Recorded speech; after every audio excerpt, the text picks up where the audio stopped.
ত্রুটি, দুর্বলতা, অক্ষমতা, অলসতা, নিষ্কুলসতা থেকে আল্লাহর কাছে আমরা আশ্রয় চাই। বলেন আমিন।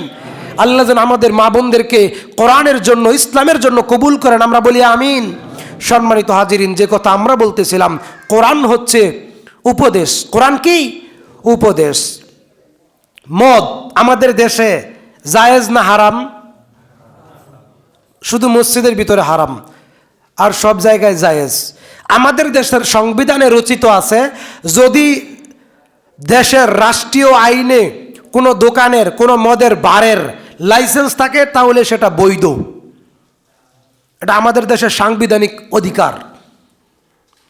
আর কোরআন বলছে ইন্নামাল মুমিনুনা ইয়া আইয়ুহাল্লাযিনা আমানু ইন্নামাল খামরু ওয়াল মাইসির ওয়াল আনসাব ওয়াল আজলামু রিজসুম মিন আমালিশ শাইতান।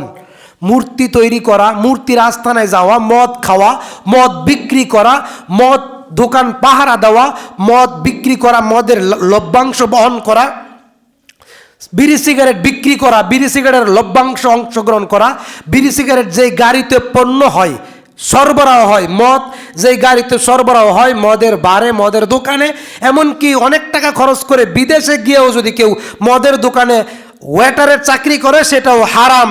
সূরা মায়েদা আয়াত নম্বর 91। কথা বুঝতে পারছেন কিনা? কারণ কোরআন উপদেশ। কোরআন কি? উপদেশ। সম্মানিত হাজিরিন, আমরা এই পাপের সাথে যারা জড়িত আছি, আল্লাহ আমাদেরকে মুক্ত থাকার তৌফিক দান করুক, আমরা বলি আমিন। কোরআন বলছে চুরি করলে হাত কাটতে হবে, নারী হোক আর পুরুষ হোক। এটা কি আছে আমাদের দেশে? আইন আছে? নাই। আল্লাহ কি চান যে তার বান্দাদের হাত কাটা যাক? চান না। ইসলামের একটা বিধান, ওয়ালা তাখুযুকুম বিহিমা রাফাতুন ফি দীনিল্লাহ। জেনাখোরদের শাস্তি দিতে হবে প্রকাশ্যে। ঢাকা বিভিন্ন যে মদের বার, বিভিন্ন যে আবাসিক হোটেল আছে, সেখান থেকে এই পতিতালয়ের মহিলাদেরকে ধরে এনে উপস্থিত ইউটিউবার, সাংবাদিক, মিডিয়া, ফেসবুক, পত্রপত্রিকা এবং একদল মুমিনদেরকে এনে তাদের সামনে বিবাহিত হলে গাছের সাথে বেঁধে দুর্রা মারতে মারতে, চাবুক মারতে মারতে, পাথর দিয়া, ইডাল দিয়া, ঢিল দিয়া মারতে মারতে তাদের হাড্ডি, মাংস, গোস্ত বাতাসে উড়ায় দাও। আর এটা ভিডিও হবে ক্যামেরাতে, মোবাইলে, পেজে, পত্রপত্রিকাতে। আল্লাহ বলছেন ওয়ালা তাখুযুকুম বিহিমা রাফাতুন ফি দীনিল্লাহি ইন কুনতুম মুমিনিন। যদি তোমরা মুমিন হও, এই শাস্তি প্রদানের ব্যাপারে বিন্দুমাত্র ভালোবাসা দেখাবে না, বিন্দুমাত্র সমবেদনা দেখাবে না, বিন্দুমাত্র অনুশোচনা করবে না। এই শাস্তি, এটা আল্লাহর বিধান, এটা দ্বীনের অন্তর্ভুক্ত। নামাজ যেমন ফরজ, এই আইন সমাজে, রাষ্ট্রে পরিচালনা করা নেতাদের উপর ফরজ। কথা বুঝতে পারছেন কিনা? কথা বুঝতে পারছেন কিনা? এই আইন কি আছে আমাদের দেশে? নাই। একটা জেনার শাস্তি যদি এরকম ভাবে দেওয়া হতো, সারা দেশে বিশেষ করে বিশ্ববিদ্যালয়, কলেজের পড়ুয়া ছাত্রছাত্রীরা জেনার সাথে লিপ্ত হয় বেশি, এবং যেই সমস্ত নির্বোধ, নাদান, ব্যাক্কেল, বেয়াদব, পুরুষত্ব বলতে কি জিনিস তাদের মধ্যে নাই, তারা বিয়ে করে বউকে বাড়িতে রেখে বিদেশে চলে যায়, আর বউ মাশাআল্লাহ ইবলিসের কাঁধে ভর করে জিব্রাইল ফেরেশতার সাথে পালিয়ে যায়। কেন ইবলিসের আর জিব্রাইলের কথা বললাম? কারণ শয়তান তাদেরকে ধোঁকা দেয়, আর ফেরেশতার সুরত কি মনে মনে বলে, হত্তরি এই স্বামীর সংসার করে সুখ পাইতি না, কি পাইছত, হের লগে চলে যা, হের লগে চলে যা। মানুষের মনে এই চিন্তা জাগে না? জাগে না? আর কথা বলেন, জাগে না? জাগে না? এজন্য কোরআন বলছে কি করতে হবে। রাসূল উবাদা ইবনে সামিত রাদিয়াল্লাহু তাআলা আনহু قال قال رسول الله صلى الله عليه وسلم خذوا عني خذوا عني خذوا عني قد جعل الله لهن سبيلا البكر بالبكرى। আমি আল্লাহ রসুল বলছি, আমার থেকে আল্লাহর একটা বিধান গ্রহণ করো। আমি আল্লাহ রসুল বলছি, আমার থেকে আল্লাহর একটা বিধান গ্রহণ করো। কি? আল বিক্রু বিল বিক্রা। জেনাখোর পুরুষ আর নারী হলে, বিবাহিত হলে, এক মাটিতে গেড়ে তাদেরকে হত্যা করে দাও, ফাঁসির কাস্টে ঝুলায় দাও। অবিবাহিত হলে মানুষের সামনে, জনসম্মুখে এনে 100 বেত্রাঘাত করো, আর 1 বছরের জন্য গ্রাম থেকে বের করে দাও। এটা আল্লাহর আইন। কার আইন? আল্লাহর আইন। এটা মুমিনদের জন্য উপদেশ, আর যারা ক্ষমতায় যায় তাদের জন্য আল্লাহর উপদেশ। সূরা হজ আয়াত 41, আল্লাযীনা ইম্মাক্কান্নাকুম ফিল আরদি ওয়া আকামুস সালাহ ওয়া আতুজ যাকাহ ওয়া আমুরু বিল মা'রুফ ওয়া নাহা আনিল মুনকার। ক্ষমতায় যারা যায় তাদেরকে আল্লাহ তাআলা বলছেন আল্লাযীনা ইম্মাক্কান্না, ইমাম মানে নেতা, ইমাম মানে কি? নেতা। মসজিদের ইমাম হবে সমাজের নেতা, আছে? আছে? মসজিদের বাইরে ইমাম সব কথা কইলে, এই আপনার কাজ মসজিদে, মসজিদের ভিতরে কি কথা কন, মসজিদের বাইরে না। এটা মুমিনদের অভ্যাস হতে পারে না। সাহাবাই আল্লাহ রাসূল সাল্লাল্লাহু আলাইহি ওয়াসাল্লাম যখন জামাতে ইমামতি করতেন, সাহাবায়ে কেরাম তার পিছনে ইক্তেদা করতেন, অনুসরণ করতেন। অতঃপর সালাম ফিরে আল্লাহ রাসূল বসে থাকতেন, সাহাবায়ে কেরাম তাদের সমস্যার কথা বলতেন, আল্লাহর নবী তাদের সমস্যার তাবির ব্যাখ্যা করে দিতেন, সমস্যার সমাধান নবীর কাছ থেকে নিতেন। আপনি কি বুঝেন? আপনার কোনো জ্ঞান আছে? আপনি বুঝেন কিছু? আসলে ইমাম সাহেবরা কিছু বোঝে না, কথা সত্য। সম্মানিত হাজিরিন, কোরআন বলছে, কি বলছে?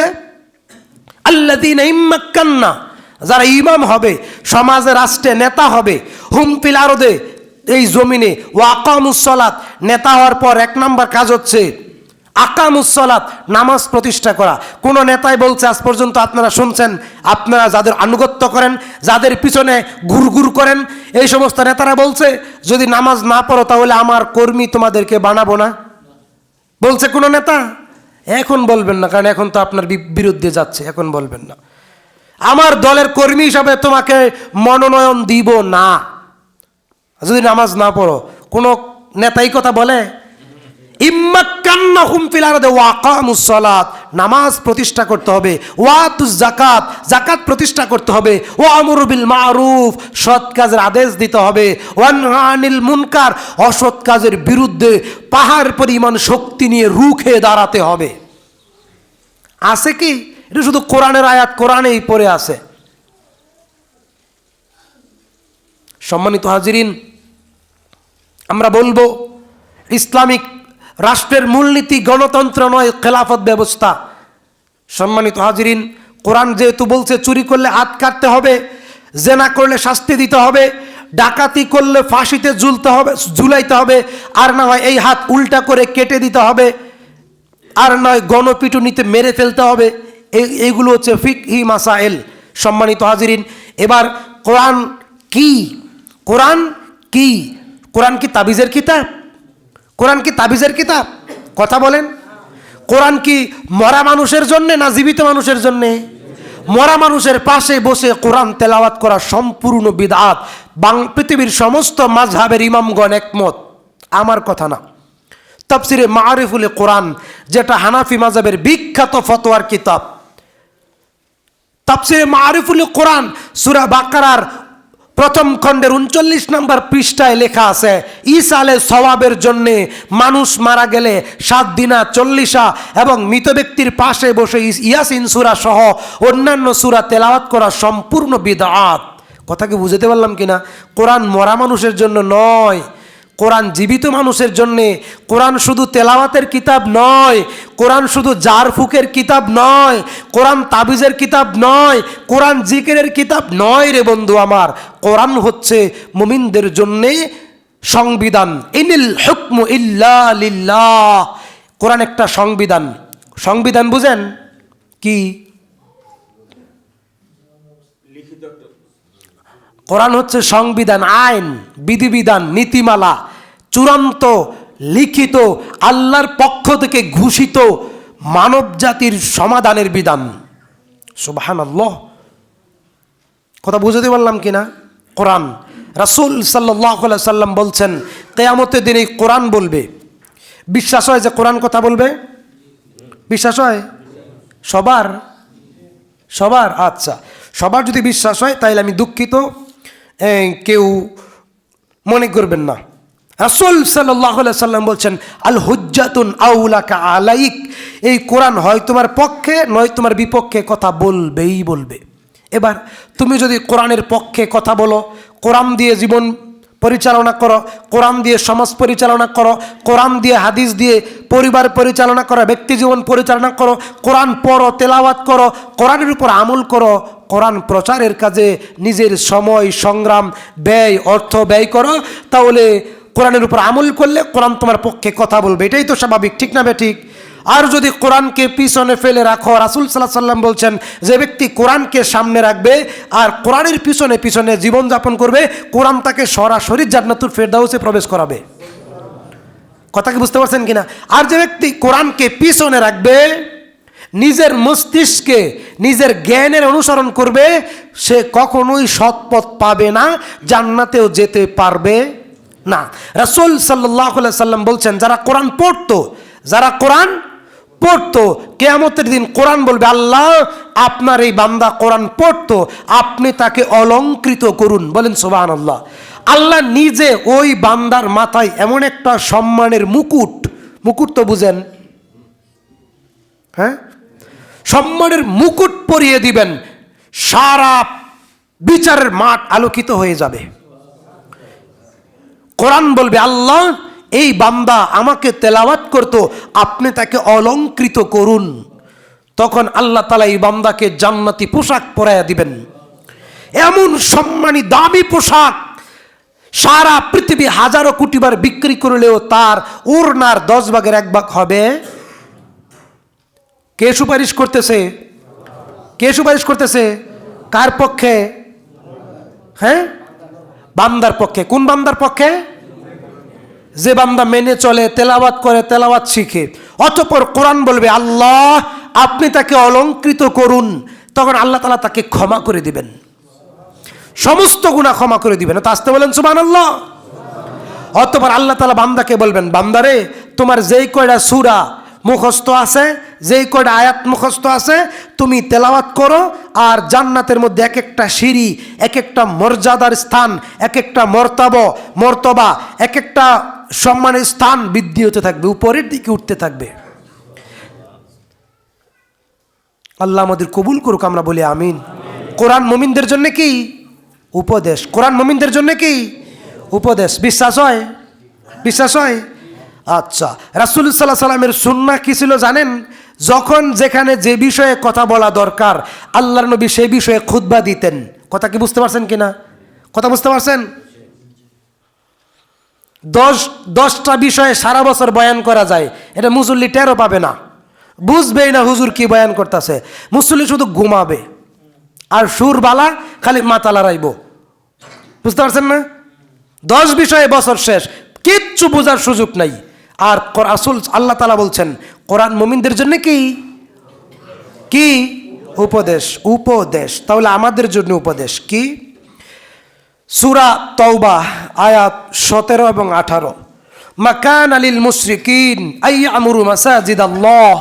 মুশরিকদের আল্লাহর ঘরের কমিটি হওয়ার কোনো সুযোগ নাই। মাকান লিল মুশরিকিন আইয়ামুরু মাসাজিদাল্লাহ, যারা মুশরিক তাদের আল্লাহর ঘরের কমিটি হওয়ার কোনো সুযোগ নাই, খাদেম হওয়ার। শাহিদিন আলা আনফুসিহিম, যারা নিজেরাই নিজেদের কুফরির এবং মুশরিকিয়াতের বড় বড় পাপের সাক্ষ্য নিজেরাই দেয়। বিল কুফর উলাইকা হাবিত আমালুহুম ওয়া ফিন নারি হুম খালিদুন। তারা টুকটাক 2 ওয়াক্ত নামাজ পড়লে পড়ে, না পড়লে নাই, মাঝে মাঝে মন চাইলে নামাজ পড়লে পড়ে, না পড়লে নাই, বিপদে পড়লে নামাজ পড়ে, নাহলে মসজিদ থেকে দূরে থাকে। বেনামাজি যতই দান করুক কোনো কাজে আসবে? কোনো কাজে আসবে? ভালো করে বুঝেন, মাকানা লিল মুশরিকিন আইয়ামুরু মাসাজিদাল্লাহ শাহিদিন আলা আনফুসিহিম বিল কুফর উলাইকা হাবিত আমালুকুম ওয়া ফিন নার হুম ফিহা খালিদুন। তারা হাবিত আমালুহুম, ওই মাঝে মধ্যে যাই আমল করে দান করে সব বাদ, ওয়া ফিন নার, তারা জাহান্নামে যাবে, হুম খালিদুন, এবং তারা চিরকাল সেখানে থাকবে।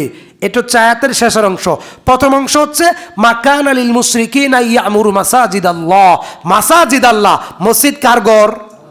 সুজুদ থেকে মসজিদ শব্দের উৎপত্তি। সুজুদ মানে সিজদা দেই না, কোথায় দেই? মসজিদে দেই, জমিন বাইরে না। কোথায় দেই? মসজিদ। এই মসজিদ যে সিজদার স্থান, এই সুজুদ থেকে মসজিদ। এজন্য আল্লাহ বলছেন মাসাজিদ আল্লাহ, এই মসজিদ কার ঘর? আল্লাহর ঘর। যারা মুশরিক তাদের কোনো সুযোগ নাই কমিটি হওয়ার। মুশরিক মানে যারা নামাজ পড়ে না তারা। কথা বুঝতে পারছেন কিনা? রাসূল সাল্লাল্লাহু আলাইহি ওয়াসাল্লাম এই কথা বলছেন। তারপর আয়াত আল্লাহ বিধান দিয়েছেন, ইন্নামা ইয়ামুরু মাসাজিদাল্লাহ। কমিটির লোকের কোয়ালিটি কি হবে আল্লাহ বলছেন, ইন্নামা ইয়ামুরু মাসাজিদাল্লাহ। মসজিদ কমিটির বৈশিষ্ট্য, মান আমানা বিল্লাহ। খাঁটি ইমানদার হইতে হবে। কি ঘুমাইতেছেন নাকি এখন? আমি আপনাকে বলছি, মান আমানা বিল্লাহ, খাঁটি ইমানদার হইতে হবে। আল্লাহও পারে, ইল্লাহও পারে, আল্লাহও লাগে, ইল্লাহও লাগে। কথা বুঝতে পারছেন কিনা? দুর্বল ইমানের লোক মসজিদ কমিটি হওয়ার কোনো সুযোগ নাই, সদস্য হওয়ার ওই সুযোগ নাই। সভাপতি, সেক্রেটারি, ক্যাশিয়ার তো অনেক দূরের কথা। আল্লাহ বলছেন মান আমানা বিল্লাহ, খালেস ভাবে আল্লাহর উপর ঈমান আনবে, ওয়াল ইয়াউমিল আখির, প্রত্যেকটা কাজের জবাবদিহিতা আল্লাহর কাছে করতে হবে, এই ধ্যান ধারণা মনের ভিতরে থাকবে। পরকালে হিসাব দিতে হবে, পাপ করা যাবে না। নিষ্পাপ হবে বিষয়টা এমন না, নিষ্পাপ কোনো মানুষ নয় মুহাম্মদ সাল্লাল্লাহু আলাইহি ওয়াসাল্লাম ছাড়া। কথা বুঝাইতে পারলাম কিনা? পাপ তো হতেই পারে, তারপরেও অনেক বেশি পরকালের ভয় তার মধ্যে ফুটে উঠবে। ওয়া আকামুস সালাত, নামাজের দাওয়াত দিবে, নামাজ প্রতিষ্ঠা করবে। বলবে না মুসল্লিরা যা কয় তাই, এ কথা বলার কোনো সুযোগ নাই। আপনি অর্ডার করবেন, মুসল্লিরা আপনার আনুগত্য করবে যদি মুসল্লিরা মুমিন হয়। ওয়া উলিল আমরে মিনকুম, সূরা নিসা আয়াত 59। ওয়া উলিল আমরে মিনকুম, তোমাদের ইমাম, তোমার ইমাম মানে সভাপতি হতে পারে, চেয়ারম্যান হতে পারে, মসজিদের ইমাম হতে পারে, ইমাম মানে নেতা, তবে মুত্তাকি ইমানদার হইতে হবে। কথাকে বুঝাতে পারলাম কিনা? ওয়া উলিল আমরে মিনকুম, যাকে সভাপতি বানাবেন মসজিদ কমিটির, তিনি সিদ্ধান্ত নেবেন মুসল্লির সাথে পরামর্শ করেই, কিন্তু তা আনুগত্য সবাইকে করতে হবে। কথা বুঝতে পারলাম কিনা? মসজিদে বারে মোবারকের জনে গিয়ে কইবেন ওরু হ্যাঁ এসে মসজিদ কমিটি, হ্যাঁ আর কি কোয়ালিটি আছে নাকি? সাবধান, মুমিন হলে এই কথা বলা যাবে না। এই বাইরে গিয়ে কথা বলেন। যেখানে আল্লাহ রসুল নিষেধ করছেন ইশারা দিয়ে কথা বলবে না জুমার খুতবায়, এটা আল্লাহ রসুলের আদেশ। কোরআন বলছে মান আমানা বিল্লাহ, আল্লাহর প্রতি বিশুদ্ধ ঈমান, ওয়াল ইয়াউমিল আখির, পরকালে জবাবদিহিতার ভয় তার ভিতরে থাকতে হবে, ওয়া আকামুস সালাত, নামাজ প্রতিষ্ঠা করতে হবে। কথা বুঝতে পারছেন কিনা? ওয়াতুজ যাকাত, যাকাত প্রতিষ্ঠা করতে হবে, যেটা অন্য জায়গায় দেখি না, এখানে প্রথম দেখছি। সেটা হচ্ছে ফিতরা, কি করে ফেতরা তুলে মসজিদে বন্টন করে যারা ফেতরার উপযুক্ত তাদের কাছে প্রচার করা হয়। এটা আপনাদের কৃতজ্ঞতা, শুকরিয়া, আল্লাহ আপনাদের কবুল করুক। এটা সম্পূর্ণ কোরআন ভিত্তিক আমল, বলি আমিন। ওয়াতুজ যাকাত, যাকাত প্রতিষ্ঠা করতে হবে। 200, 500, 100 টাকা দিয়ে যাকাত দিয়ে বিদায় করে দিয়েন না। একজন যদি গরিব হয় কিন্তু সক্ষম, তারে 10 জনে মিল্লা 50,000 টাকা দিয়ে একটা রিক্সা কিনে দেন, সে রিক্সা চালায় খাবে আর সংসারটা ধীরে ধীরে সচ্ছল হয়ে যাবে। এটা হচ্ছে যাকাতের মূলনীতি। নাম্বার 3, এটাই সবচেয়ে কঠিন, ওয়ালাম ইয়াখশা ইল্লাল্লাহ, আল্লাহ ছাড়া কাউকে ভয় পাবে না। এটা উমরের বৈশিষ্ট্য।